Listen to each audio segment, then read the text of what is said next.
Vše je tedy připraveno k zahájení závodu. Marek Červený na pole position, vedle ní Kamil Holán, Michal Dokoupil a Joy Den Weston. První startovní řada se 50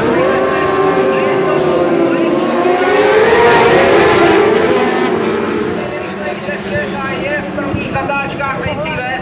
Naopak úspěch Kamil Holán hodně obezřetný na startu.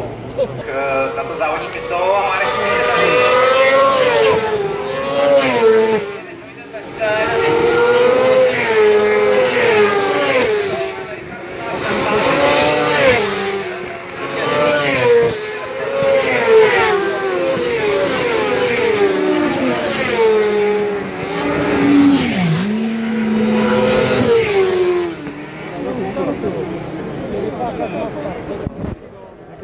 O celou 1 sekundu a potom Kamil Holán ten výrazně ztratil v prvním kole a už ten odstup od Holanděna je 3 sekundový.